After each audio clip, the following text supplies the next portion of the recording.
मनोरमा का चेहरा और बदन बालों से भरा है, इसीलिए कोई भी लड़का उसकी ओर देखता तक नहीं है। जो भी लड़का उसे देखने आता वो उसे रिजेक्ट कर देता। एक रोज मनोरमा की सहेली संध्या उसके घर आती है। तभी सीता उससे कहती है, बेटा अब तू ही कुछ कर, नहीं तो ये कमारी ही रह जाएगी। आजकल तो क्या कुछ चला है जिससे बाल हट भी जाते हैं। हमारे जमाने की तरह थोड़ी ना है जहाँ किसी चीज की सुविधा ही नहीं थी। आज चिंता मत करिए आंटी, इस बार मैं मनोरमा की शादी करवा के ही अपनी ससुराल जाऊंगी। अरे बेटा भगवान तेरा भला करे। संध्या मनोरमा के पास जाती है और उसे कहती है, मनोरमा हम सब दोस्तों की शादी हो गई है, बस एक तू ही बची है, तू भी इस लगन में सेलेक्ट जा। मुझ जैसी लड़की से कौन शादी करेगा, तू ही बता। तुम सब तो इतनी सुंदर सुंदर हो कि कोई भी देख कर ही मर मिटे। कहाँ मैं बालों की खान, लड़का देखते ही भाग जाता है। बाल तो हर किसी लड़की के होते हैं, इसमें कौन सी अलग बात है, लेकिन सब वैक्स करवाती हैं।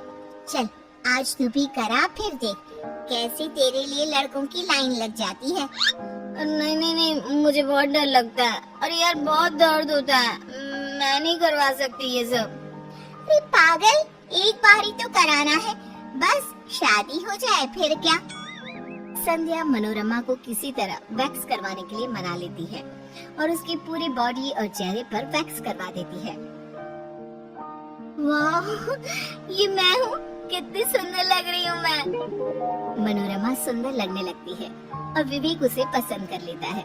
संध्या के कहने के मुताबिक मनोरमा विवेक को कुछ नहीं बताती और उसकी शादी धूमधाम से हो जाती है और सीता की परेशानी भी हल हो जाती है। शादी होते ही विवेक और मनोरमा हनीमून पर चले जाते हैं। तब विवेक उससे कहता है, मैं तुमसे बहुत प्यार करता हूँ। मैं किस्मत वाला हूँ जो मुझे तुम जैसी इतनी सुंदर बीवी मिली।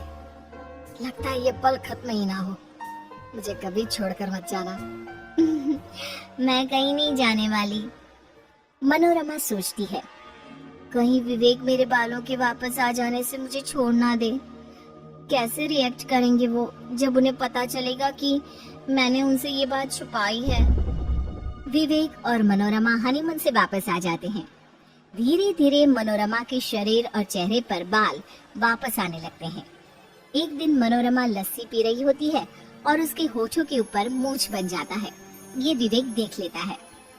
अरे ये क्या है मनोरमा, तुम्हारे होठों पर इतने सारे बाल। ये बाल वाल मुझे पसंद नहीं है, आज के आज इसे हटा कर आ जाओ। आज तो थर्सडे है, आज सासू माँ ने बाल कटवाने से मना किया है ना। अच्छा ठीक है, और किसी दिन चली जाना।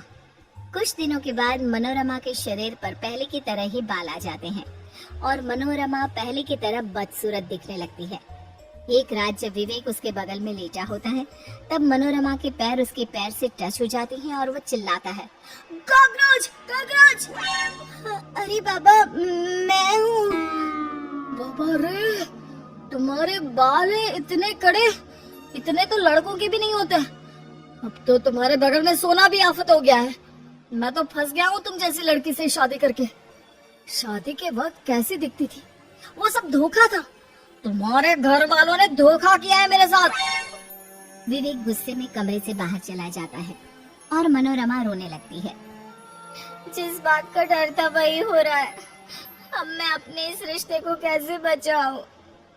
विवेक अब मनोरमा से हर वक्त चिढ़ा रहने लगता है और एक आंख भी उसे देखना नहीं चाहता। अगले दिन मीता अपनी बेटी के साथ उसके घर आती है। मनोरमा उसकी बच्ची को जैसे ही अपनी गोद में लेती है, वो चिल्लाने लगती है, मेरी फूल सी बेटी को तुम कांटे चुभाती रही। इतना भी समझ में नहीं आता कि इतनी छोटी बच्ची को गोद में नहीं लेना चाहिए जब इतने सारे बाल हो। धीरे धीरे मनोरमा के ससुराल वाले उससे दूरी बनाने लगते हैं। मनोरमा अकेली पड़ जाती है। एक रोज मनोरमा विवेक को रात का खाना देती है और तभी उसके खाने में बाल आ जाता है। हर जगह बाल ही बाल, दुखी हो गया हूँ मैं तुमसे, छोड़ दो मुझे। जीना हराम हो गया है मेरा जब से तुम आई हो।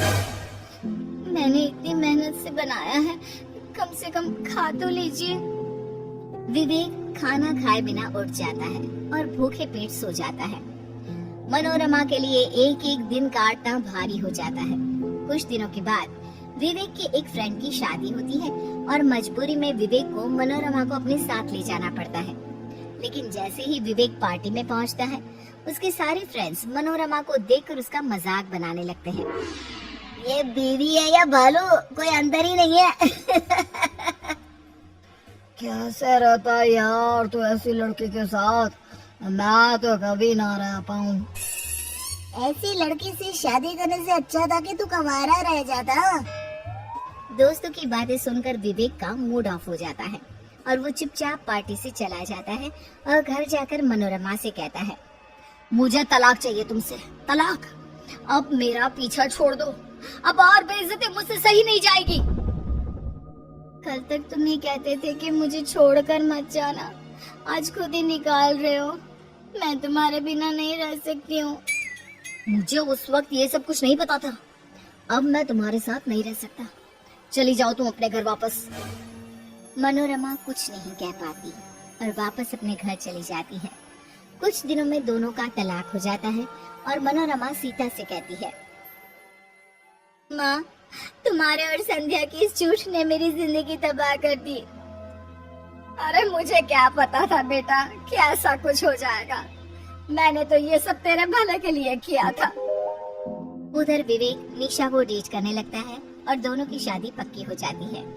धीरे धीरे विवेक को हर चीज में मनोरमा की याद आने लगती है। निशा को आजकल की चौचले पसंद है और वो विवेक की एक जरा फिक्र नहीं करती। विवेक और निशा के शादी का दिन आ जाता है। जैसे ही फेरे शुरू होते हैं, विवेक मनोरमा के ख्याल में खो जाता है। मैंने मनोरमा के साथ अच्छा नहीं किया। वो मेरे खाने पीने सबका कितना ख्याल रखती थी, लेकिन निशा को तो इन सब से कोई मतलब ही नहीं है। मनोरमा की जगह मैं निशा को कभी नहीं दे सकता। विवेक फेरे रोक देता है और मनोरमा के पास जाकर उससे माफी मांगता है।